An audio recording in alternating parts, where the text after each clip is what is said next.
Hey, I'm Laura, a registered dietitian with a specialist interest in gut health and IBS, and I'm delighted to welcome you to the Gut Loving podcast. This is a podcast which aims to increase awareness of IBS and the tools and therapies that can help you manage and improve symptoms. In today's episode, you're going to hear me chatting to Richie Norton. Richie is a former professional rugby player who turned master of mindfulness after suffering serious injury during intensive training. After rehabilitating with the help of yoga, meditation and the martial art practice of capoeira, Richie is now on a mission to share his journey with others and help you find your calm. Now, we know that stress can be a really big trigger for IBS symptoms, and that more and more research points towards the benefits of mind-body practices like yoga and meditation for symptom control. So I wanted to invite Richie onto the podcast to talk about stress and how practices like breathing and meditation can help us find calm when life feels chaotic. Richie's got loads of practical tips that you can start using straight away, and I'm sure you're going to find this a really inspiring episode. As always, I hope you enjoy the show, and if you know someone who might benefit from tuning in, then please do share it with them. Without further ado, let's meet Richie.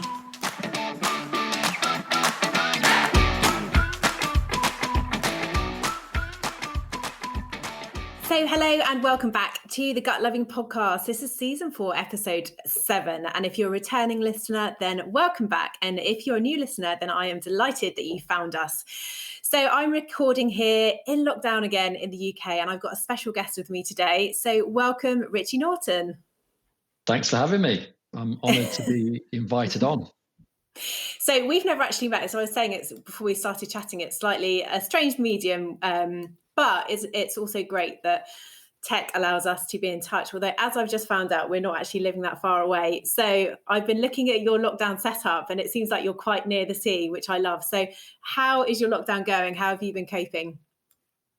Well, I've, as you know, been very lucky to have found a little base on the south coast of Wales. I escaped London, like you, just over 2 years ago. Kind of by accident stumbled across a place that has very close proximity to the ocean and mountains and greenery and open space. And I think that's what everyone's craving right now. So I was very fortunate to find that space before all this kind of came around. And it's kind of doesn't feel too much different a lot of the time because I don't tend to see many people anyway day to day. It's just more when you want to go out and you're told you actually can't. That's obviously a little bit restricting, but I'm definitely feeling very fortunate that I've got nature on my doorstep. So I'm working on myself. I'm getting to read. I'm getting to train and exercise and work on my cooking skills. And I'm using this time wisely, I feel. It's been quite a nice and forced slowdown, actually.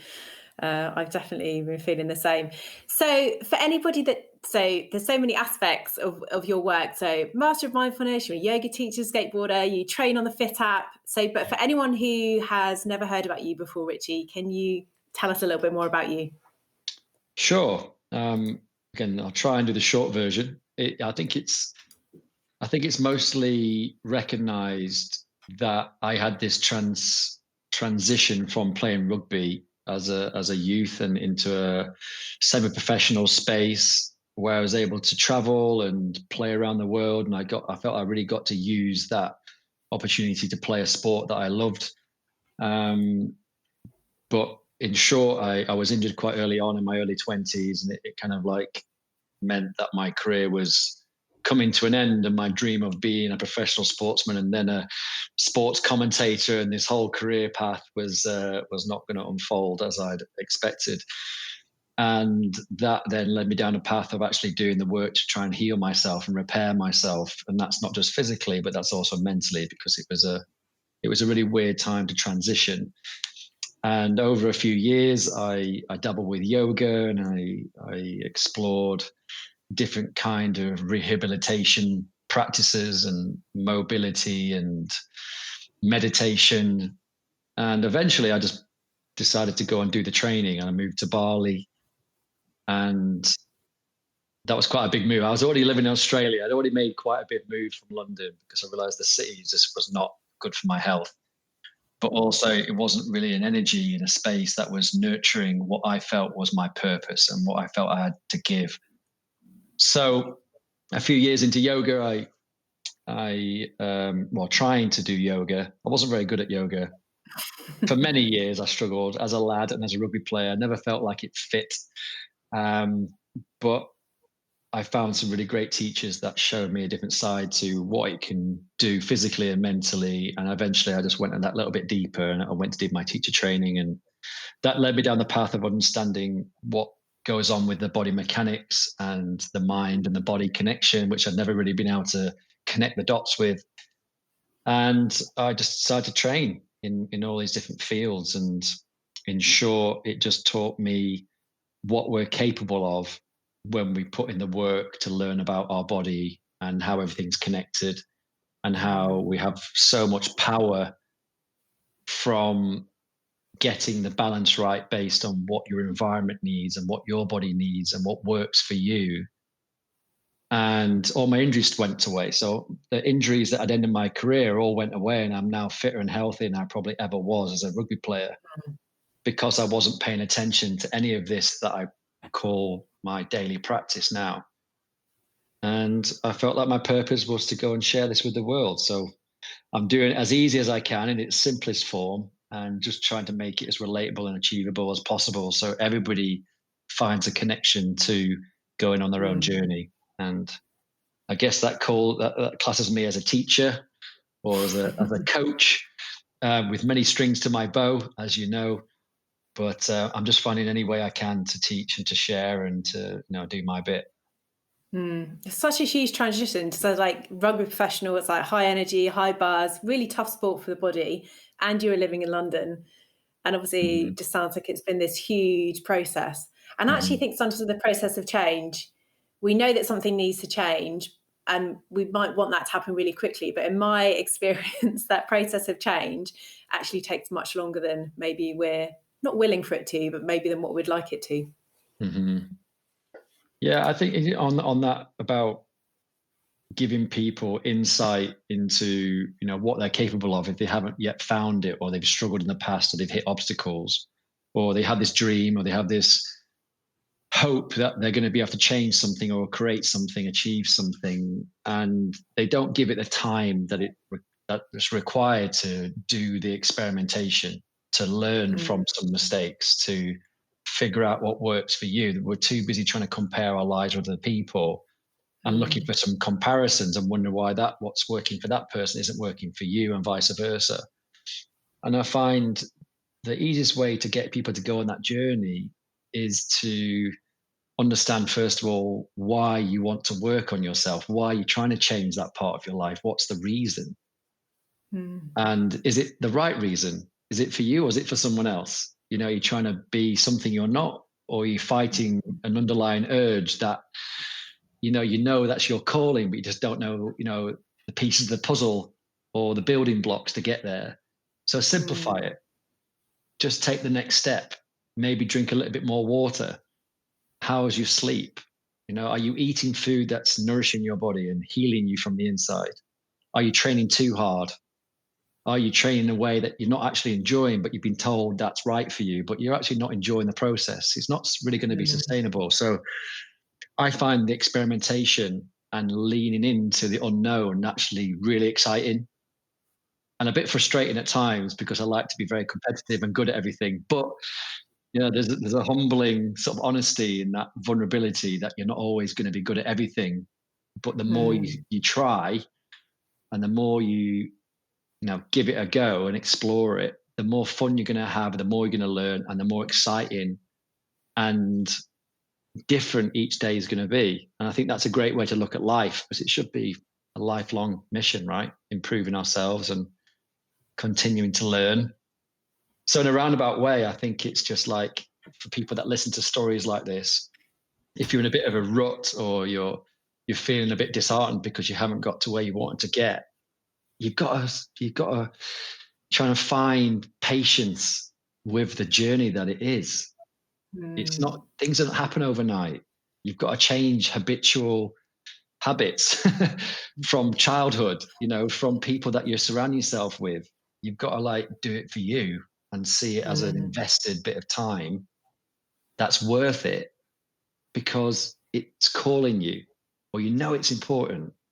And obviously, if you start with health and the fact that your health is the most important thing before you go make money, build a career, be a great husband, find a perfect partner. If you're not healthy and happy in your physical and headspace, you're kind of like half who you're capable of being.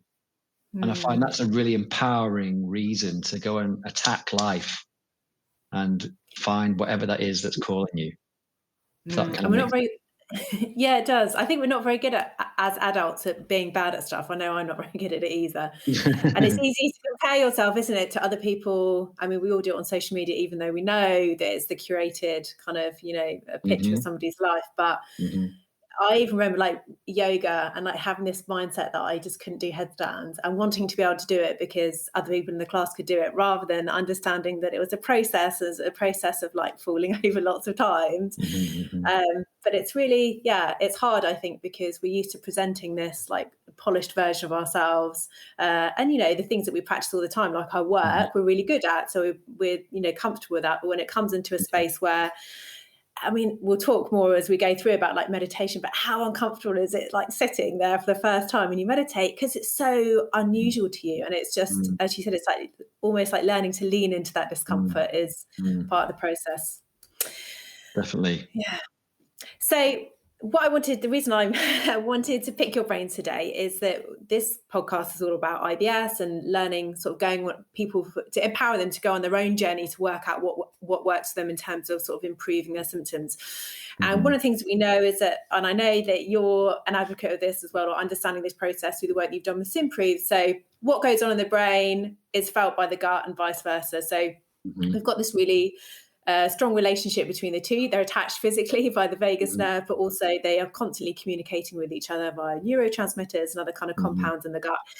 And so when you feel stressed, your gut feels it too. And that happens to everybody. And we've sort of talked about this before. If you're anxious, you probably find yourself rushing to the loo. But for somebody with IBS, it's like that process is amped up. So what we talk about a lot on the podcast is that stress and anxiety are really strongly associated with flares. And so the advice often is, chill out, relax a bit more, find ways to manage stress. But it's not, I think something you said to me right at the start there about what you see as your purpose is making it relatable. And I think that's often the missing part. So we talk about reducing stress, being relaxed, but I think if you're feeling like you're in the middle of a life which is super stressful, it's hard to know where to start. So I'm hoping that you can give our listeners some ideas on how to find their calm. So I wanted to start off by talking about stress. So what's your experience of stress, I guess, now? And how long did it take for you to work out a way? I know this is, as a whole, your journey's been a few years, but to work out a way of managing stress and moving to a place of calm that was right for you. Yeah, I mean, there's definitely quite a lot to unpack there, but I think to simplify it so people can relate, finding out, and I guess doing my research, but studying and learning and practicing for myself, like I just mentioned, was the biggest tool for me to realize actually how empowering it can be to be in control of your health if you start to pay it more attention. And knowing that there are so many great tools out there, when you used in the right balance and the right order that work for you, you'd be surprised how much is possible and how you can really transform your health and your overall well-being, as I see it. So when I talk about stress, I get stressed. I still get stressed. Sometimes I deliberately get stressed because it's part of my training. But it's because I've been able to understand when it happens, when I'm in a stressful environment, I have a choice to feed into it uncontrollably, just let it completely take over me, or use the tools that I feel are available to us to respond in a different way so I can find some calm or some composure in that situation. So I now train this with the XPT sort of things, which is the training that I do around breath work and heat and cold exposure, which causes, deliberate stress. So you can use it in the real world. So making this more relatable to real life when you haven't got to those extremes in performance, the simple practices that were very similar to those were to learn how to breathe more mindfully, which is the first thing that usually kicks off and triggers you. So you've talked about IBS. Let's use that as the example to keep on track.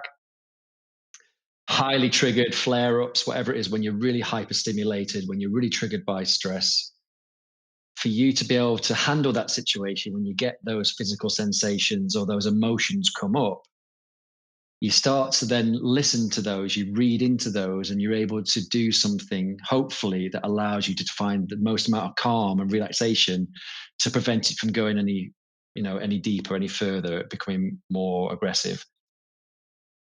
So when you breathe, for example, whether you talk about meditation or not, let's just talk about breathing. So the function of breathing. We're breathing right now. I'm breathing out of my mouth because I'm talking. The more I breathe out of my mouth and I start to short and shallow, my breath gets a bit shallow, I'm starting to stimulate the sympathetic nervous system, right? So I'm starting to create this stress response. First thing you should be doing when you hit that situation or you come into that space is try and slow down the breathing, lengthen the breath, and tell yourself everything's okay. You have control. That's the first probably direct response I would use in a situation. So stress comes in various forms. IBS is a form of stress. Running away from a tiger is a form of stress. Sometimes doing the dishes when your kids are wrapped around your ankle is a form of stress. Either way, whatever that stress is, when you become aware of the signals, high heart rate, irritable bowel, sweating, short, sharp breaths, that's your signal. So to try and compose yourself, bring a little bit of calm, we have to learn to breathe more mindfully, slow it down, and let that be the guide to control your whole system to settle. And that's not just mentally or physically in our gut. Everything's connected. So if your mind's all over the place, don't expect to try and calm down your internal world. So just to close it off before you probably want to ask another question, if moving, yoga, walking, nature, writing things down, allowing the mind to unpack the stress that can stimulate gut irritation, because you know how it's all connected. Breathing is what we do all day anyway. So why not make it really efficient and do it in a way where you feel like you have the control over it, so it doesn't have the control over you. So there's a few things to unpack there, but it all comes down to breathing. And if breathing's not working, get up, leave your phone alone, or gently move, stretch, some really super slow yoga, some IBS style yoga, mainly child's pose and just the fetal position. But little things like this can just really help bring your stress levels down. And it just depends on where you're at. But the more you train it, the more you listen to it, the quicker you can be able to get yourself out of it the next time. And that can all be trained. So, because I was going to move on to breathing, but we'll do that now because it's a nice segue. So as I was going to say, we're doing it all the time. So how can it help us find our calm? And essentially what you're saying is the most important thing is that noticing. We have to notice when whatever our internal signals are. Mine is I can feel myself always getting quite hot, like tight chested. I can sense when I'm, something's really irked me, and it's kind of suddenly I can feel my sort of temper really being quite short. So it's the noticing. And then you're saying that to begin with, just taking just trying to elongate your breath and just breathe more deeply.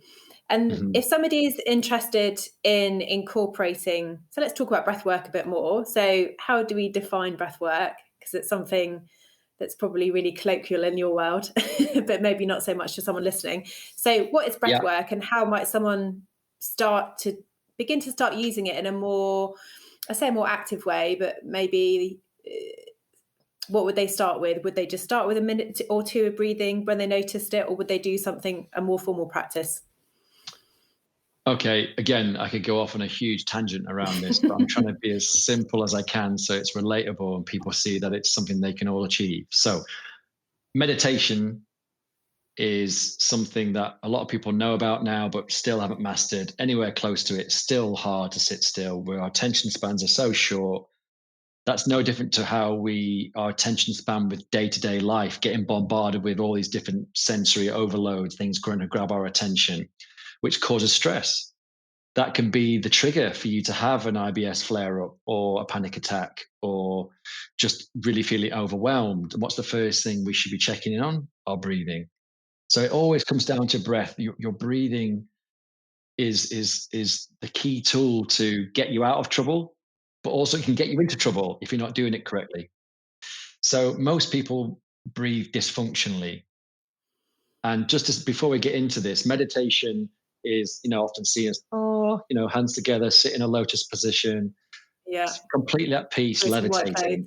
Yeah, exactly. Whereas, so meditation, I find, is a specific focus on being present in the moment, about being there right now, being engaged, being connected to the breathing practice or that activity, completely there.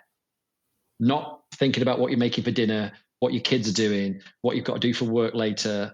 You're not really meditating, but it can be an element of a meditation to be in that position in a stressful situation, then meditating on those emotions and working through it by using your breath. Okay. I still call meditation a form of, or it can be a form of breath work. So to give breath work a bit more of an identity, breath work is a variety of different breathing practices or methods or protocols that will give you different outcomes and create different stimulus, transform you into a different state. Whereas meditation, that's isolated by something that finds you to be more present. Right. So breath work is where I play. Okay. And I do breath work to be able to meditate better. That usually helps people understand the two. So if you're Mr. Fidget Pants like me, very easily distracted by shiny things, always thinking about stuff, meditation was never really easy for me. But when I try it, and if I give it time, sometimes I can find myself into a calm place. If I'm really struggling, I either just stop completely and then I'll go maybe do some breath work instead. And that would be more focused, counting the breath, holding my breath, speeding my breath up.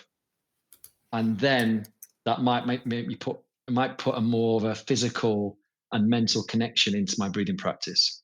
So that will hopefully plant a few seeds for people to be curious about the two. And in terms of breathing, how to do it, when to do it, what's the next step? You're breathing right now, hopefully, otherwise you're dead.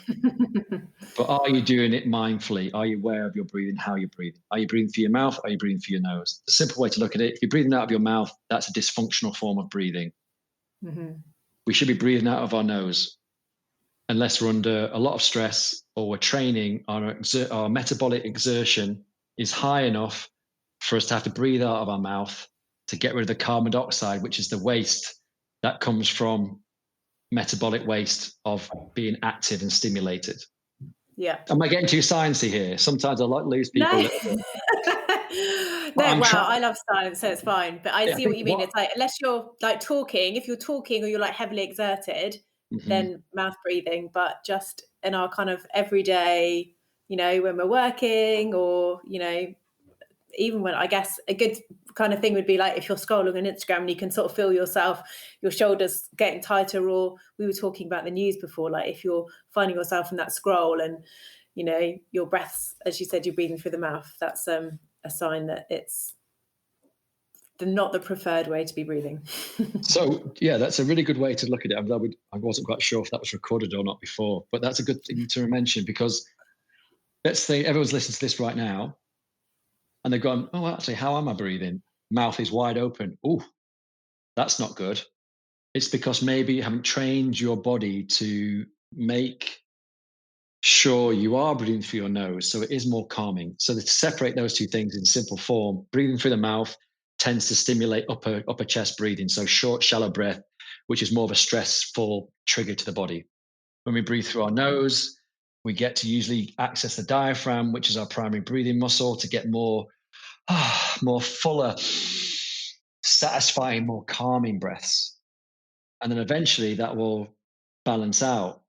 So first thing you could be doing is day to day, throughout your day, keep catching yourself. When you remember how you're breathing, am I breathing through my nose? Am I breathing through my mouth? Try and breathe through your nose. When you're training, when you're exerting yourself in some way, when you are stressed, how are you breathing? Through your mouth or through your nose? If your mouth is wide open, you're exerting yourself too much and you're not going to last for much longer, or you're very stressed and you want to try and get yourself back to nose breathing as quickly as you can, so you know you're in more of a calmer state. And that's a very quick way to just distinguish the two. Mouth breathing, not efficient. Nose breathing, very efficient. And it just takes a bit of practice. But then that then works through training and stress and work and everything else. Yeah. And do you think if somebody is, I don't know, so they just come off another meeting, so all online or meetings all day, and they're feeling really stressed, how quickly, and they sort of, because what a lot of people say is they start, with IBS, it might be an anxious thought in the head, and then suddenly they feel, I can feel it going down to my gut. And it's about, as you said, like stopping it almost in its tracks. So would a minute or two of breathing be enough to kind of switch them back into rest and digest, or is there not as simple as that? Again, the answer to this is everyone's different, and you've got to work out what's right for you, what works for you. What I will say is the more you practice it, the more you train yourself to respond a lot quicker, the more likely your body's going to go, oh, she sat there, she's breathing through her nose. This is because she wants to calm down. Your brain and your body is that intelligent. Yeah. You've got to train all of these, neurological connections, and I think if you're just expecting to be transformed in 1 or 2 breaths or 1 minute or 2 minutes, you're either super zen and you've got inner Jedi like in you, or you've been able to practice and train yourself to respond a lot quicker, which will then find more calm and hopefully get you out of trouble. So one breath sometimes might be like a sigh. So you feel like you're almost like releasing blowing it out, tension, letting go. That might be enough for you to go, okay, compose yourself, take another breath. And then the breaths might get slower, longer, more controlled. But it started with, you might just have to, and letting it go, to eventually you're like, okay, I'm in and out of my nose and everything's calm and I've taken control. But if you panic and your response is stress and then react, that's feeding into the problem. So if we identify with the problem being IBS, an irritable issue, flare up, trigger, or you're about to have a panic attack and want to kick someone in the face, whatever it is, take a moment, same thing. The longer the breath out is, the more likely you're going to signal to the body that everything's cool, you've got this, everything's going to be okay. Take another breath and let's take our time. Let's get back to being chill, Richie. And then respond in a different way by you taking control, using your breathing as the first call of resuscitation. I like that. So we can practice it every time we notice, and we can notice even when we're sat on the sofa watching TV, and we can be practicing all the time. And I really like this kind of idea that actually, even if your brain is going 100 miles an hour, by taking these breaths, actually you're sending a signal to your body that it's okay. It's like the white flag's out.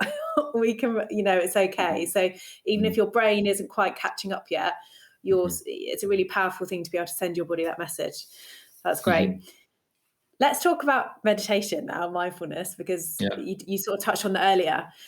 So it means different things to different people, but how do you describe mindfulness, and how would you sort of describe the difference between mindfulness and meditation? Because again, it's become a phrase which is colloquial with wellness, and we're all told to like meditate and be mindful, and it becomes a bit of a throwaway sort of sentiment, I think. Or actually something that a lot of people say, I know I should be mindful, but so how do you teach, how do you present it as a sort of concept? Yeah, so I think I use different languages for a start, not different foreign languages, but more depending who I'm teaching. If I'm teaching a load of rugby players who are like already like, who's this yoga dude trying to teach us how to breathe? We already breathe. We breathe just fine. Thanks very much. I ain't sitting like that. You're not making me cross my legs. It's more like, there are a lot of people trying, but not sure how to connect the dots to it or have that feeling, understand what it's doing to them. So in simple form, being mindful, I see as awareness of what you're trying to do, being mindful of that person's feelings, being more aware of, if you eat that really, really fast, you're going to feel full, you're going to get indigestion. Are you mindful of being present with your food? Are you mindful of this conversation and how you're communicating with that person? Are you mindful of how you're feeling when you're scrolling on your phone?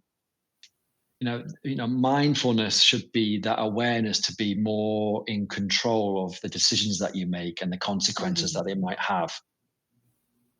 And if you think of like cause and effect, and I think about mindfulness is like being more connected with the thing that you're doing, so you're able to deal with the consequences, feed into the senses that might come back from the interaction of the person you're communicating with, or simply you writing, working, having a meeting, whatever it might be. You're fully connected and you're present in that situation. That's not meditating. So hopefully painting a picture of mindfulness, mindful eating, mindful time, mindful bedtime prep. I'm mindful when I'm out surfing that I'm not going to hit anybody on the wave. It's just about being conscious, being there, being engaged.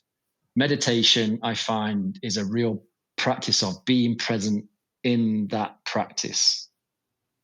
In that moment, focusing on your breath, bringing attention to you being at one with yourself. So it's a self practice. It's all about you. It's not about anybody else.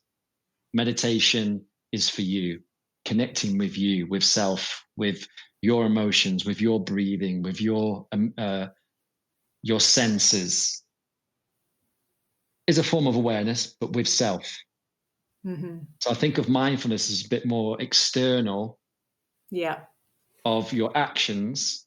My meditation is more internal of you being present with yourself. I wonder if that kind of makes sense sometimes. No, it does, yeah. I try and make it really simple to make it normal in real words without being too woo-woo with it all and fluffy and spiritual. But that usually helps people just be a bit more present with their practice and not be judgmental of what they're trying to achieve. It just be there. Keep bringing yourself back, being here. Even if it's meditation, walking, it's still each step, each breath, each sensation, each feeling, each thought. You're meditating with those senses. Does that make sense? Yeah, it does. I don't know. No. Those words weren't quite coming out. I was just trying to think of what would be the right word to use for someone to be able to resonate with this and not get completely lost in spiritual woo-woo mumbo jumbo.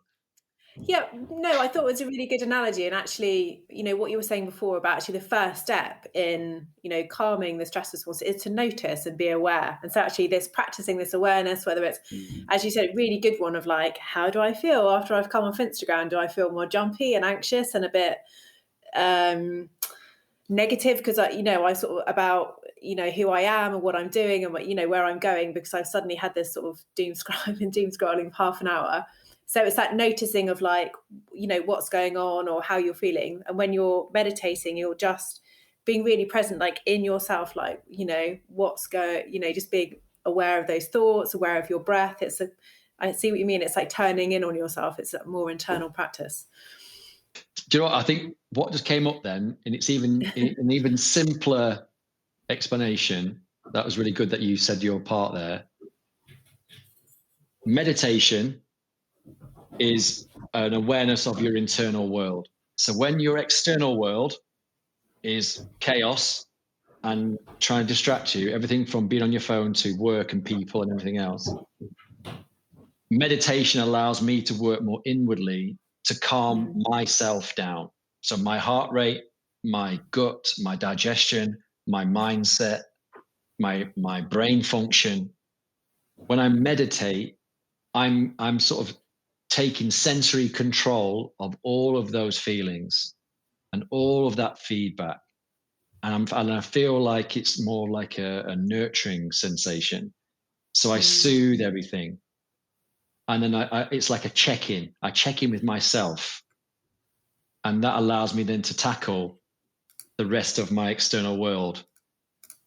Whereas the mindful element is my external world and how I react with other people and other situations. I'm mindful of my time, mindful of my stress, mindful of my social media consumption, mindful of my behavior, mindful of my emotional state. And meditation allows me to be more mindful and vice versa. Hopefully that clears everything up. Yeah, and I think that the practice of meditation, because I know this is kind of one of, this is like a like proven part of what happens is it does, by practicing meditation, you then can become more aware, like in your everyday life of, what's going on.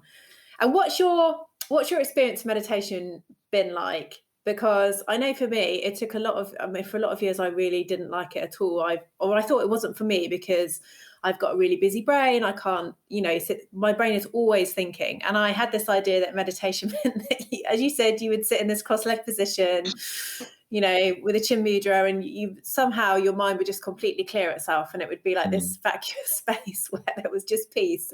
And it was a long process to actually understanding that isn't actually what happens. And now if I meditate, I find it quite a calm experience, but that process of being able to sit with my thoughts I found very uncomfortable for a really long time. So what's your experience been, and how would you talk to, because I think a lot of, when I speak to people about have you tried meditation, or a lot of them say, I've tried, I can't do it, it's not for me. I don't like it. Well, I think that's, for me, is why I got into it, because I realized I wasn't really facing up to a lot of the stuff that was there right in front of my eyes, that was trying to catch my attention, trying to give me, this sensory awakening. And it wasn't until I actually started to give more time without so much judgment of what I was going to get from meditation that I realized that every practice is different. It's not always easy. I love it when I'm in the space. Sometimes I come out and I'm tripping and I'm, it's like, wow, where did I even go? Because I was, in a place where I really needed it, and I surrendered into it and just gave it time. But when you're someone who is quite, what's the word? When you're sort of always judging yourself, or you're always you've got this internal dialogue going on, you can tell yourself that you're not getting it. You're not doing it right. It's not for me. That person's not for me. I didn't get that. I can't do that. Again, you're telling yourself, and your body's listening. So it's about changing the script to like accepting that, okay, that wasn't what I expected. Meditation is about the practice of being still and working with what comes up. So, if you haven't been able to meditate in the past, or you realize it's not for you, or that's not for me, I can't do it.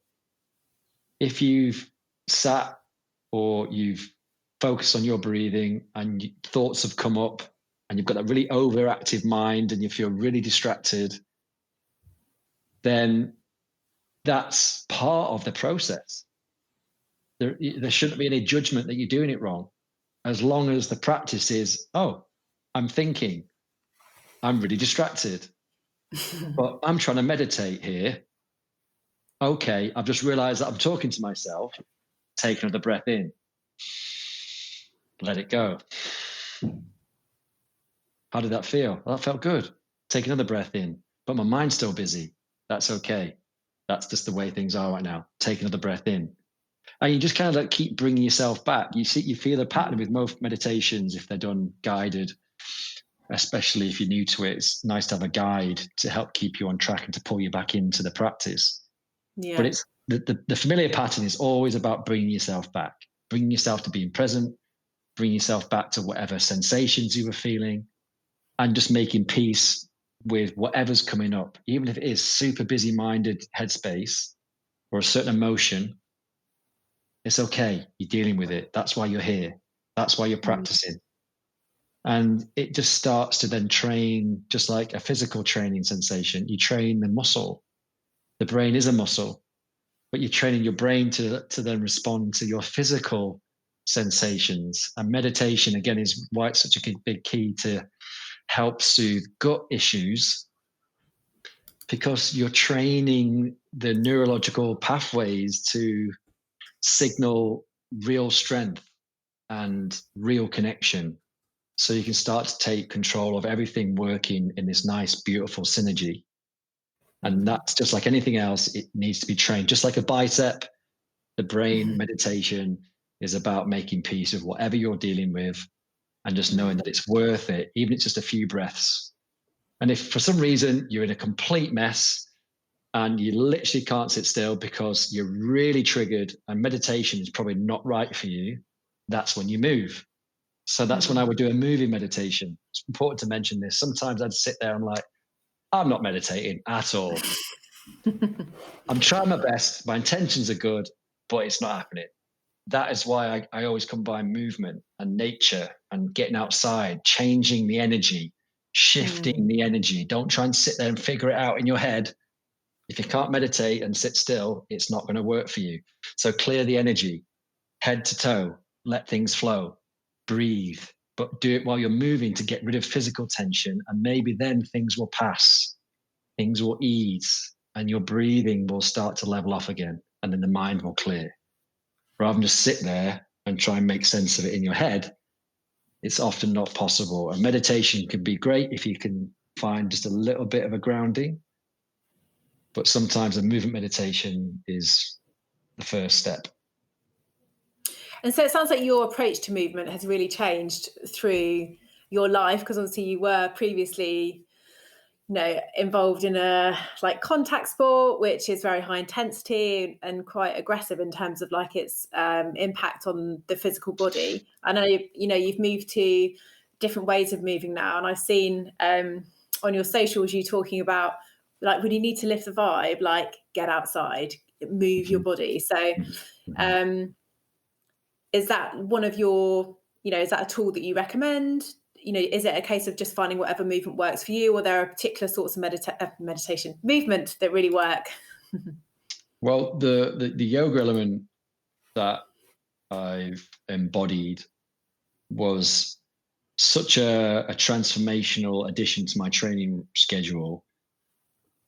I went to teach in it, and why I really feel that's probably the cornerstone of most people's longevity as a human being, because it incorporates breath work, mindfulness, movement, improving circulation, calming yourself, moving energy around the body, and community. So for me, yoga was the movement that I've sort of carried through, and that stayed consistent. But I have dabbled with bodyweight movement, calisthenics, and capoeira, and like freestyle movements. Any kind of movement. Walking is great, because it's low impact, and you get to go outside, and you get to nature and everything else. I think it's important to find something that relates to what you're able to do. If you're in a concrete jungle, you don't get the luscious greenery of beautiful forests and ocean walks and things like that. So maybe just walking around the block. Maybe it's rolling out the mat in your front room and having a little stretch out. At the end of the day, we all need to move. If we don't move, our bodies are breaking down. That's fact. If you sit on your bum all day, if you're very lethargic and you just, laze around the house and you're doing nothing, your body is slowly just decomposing. That's the truth. Things aren't getting nourishment. They aren't getting, the cells aren't getting to like repair, and your joints are getting all seized up, your posture's getting all out of whack, things aren't alive, everything's not flowing together. So if you're trying to find some health or some, improve your physical and mental health, movement's such a huge part of that. And I just think everybody should be finding something that calls to them. If you're not very active, or you're just starting your journey, or you don't feel very flexible or mobile, you're not into sport, that's okay. What can you do? Maybe walking is for you. Maybe it's going for a ride on your bike. Maybe it's just working through some really slow yoga style stretches just to get blood flowing and get oxygen around the body, to lift the heart rate a little bit. There's an entry level for everybody, but we have to move every day in some way, shape, or form, for our physical health and for our mental health. Otherwise, things get stagnant, and then things get blocked, and then we're no longer communicating to every part of our body, which needs to be in sync. So we just have to find what that is to us, to each other. And so important right now, because it is one of the few things that we can do every day. On that note, I've nearly taken an hour of your time, so I'm going to segue to the last bit, which is, before we sort of hit record, we were talking about lockdown, and I was sort of chatting about how I wanted to pick your brains on finding your calm and coping, particularly now because it is such a challenging time.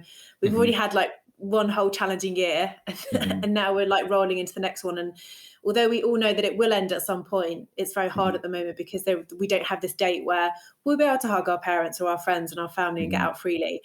And I wanted to ask you sort of what if you had a couple of top tips for how people can sort of cope at this time. And something that you said, which I thought was really interesting, was about us being aware of actually what we're letting into our space at this time, and sort of, where we're letting our minds roll to. So could you chat a bit about that for us to finish off? Yeah. So I find you mentioned the world, and where we're at as being a bit chaotic. And I often hear from people that they're in a space where they're in a really negative environment because they're just sick of all the news and feeling very restricted and lonely and all of these things, which are, I feel too. I've not just shut myself off from the world, but it's still a choice to consume that information. And it's still a choice how you respond or react to that information and this situation that you're in. Whether it's this pandemic or whether it's another situation, you still have a choice. We can only ever control the things that are within our control. We can only change the things that we're able to change. So anything outside of that, it's up to you whether you let it consume you and affect, your mood, your state, your emotions, and everything else. If you're sensitive to all of these things and you're easily triggered and you're not in a good space, then you need to step away. That's news, media, social media, people that you're around, the energy that you're around. And if you can't escape it, you need to share your feelings about that to help other people understand where you are. And it's always good to share. It's always good to communicate, even if it's done virtually, rather than let it, bury you down into this hole and it feels like a bigger problem than it actually is. So I think it's about a choice, and it comes back to, again, a bit of awareness. Do you want to be a positive energy, or do you want to be a negative energy? The world needs more positivity. So be more like that. People need good people around. Be a good person. There's more kindness that is needed in the world right now, because there's a lot of negativity in various different forms. A lot of people taking people apart and, pushing negativity. Misery likes misery. Be a positive, shining light. It feels great. It usually lifts you out of wherever you might have been.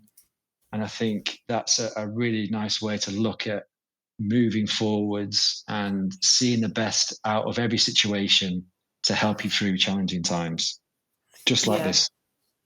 Yeah, love that. Thank you so much, Richie. 3 things that I'm going to give people to take away, to think about. So noticing, becoming aware of just that practice of like just starting to be in tune with actually noticing what are your signs that the stress levels are rising. breathing. So when you notice that, how are you breathing, and starting to practice that nose breathing and practice. So, with the noticing and the breathing, and as you said, with different forms of exercise, you're training a muscle, a sort of mental muscle. And actually, whether it's a practice of being calm or learning to nose breathe, be okay with accepting where you are now, and over time you'll become more skilled in that, and things will get easier. Yeah. Exactly. Awesome. Thanks, Richie. So just before I let you probably go off to your next Zoom meeting, where can people find out about you and what you do and get involved with what you do? Yeah, so the website is a good place to see what's happening around the world, and that's thestrengthtemple.co.uk. That usually gets a bit of insight into the world I'm in, the coaching that I'm doing, the workshops that I teach, and other places you can find me. Instagram is Richie Norton _, and then Richie Norton on YouTube. And Simprove have been so good to me, and I've loved the little videos that we've created with them, and they're always fun to go and watch, especially in relation to the IBS stuff and keeping your gut healthy. And then Fit, FIIT, the platform where you can do classes with me. So yeah, that's kind of in a nutshell, they're the most active places. Awesome. So I'll link to all of those in the show notes. And I also found you did when Simprove did their sessions a little while ago, there's one of yours on there. I think it's like a 10-minute sort of breathing. Super chill. That's super relaxing. Yeah, it's a good place to start. You might even fall asleep halfway through for a good reason, because it's so relaxing. Yeah, definitely not complaining about having more sleep. Well, thank you so much for giving up your time, Richie. It's been a pleasure to talk to you. And have a happy weekend. Thank you very much. You too. So that brings us to the end of today's episode. I really hope you enjoyed it and took something useful from our conversation. If you did enjoy it and are enjoying the series, we would absolutely love if you could give us a review. It really helps other listeners to find us and encourages us to keep going with the show. And if you are really enjoying the episodes and series, why not hit subscribe so that new episodes land in your podcast inbox without you needing to remember to check in. So thanks again for joining us, and we look forward to you tuning in again next time. Take care.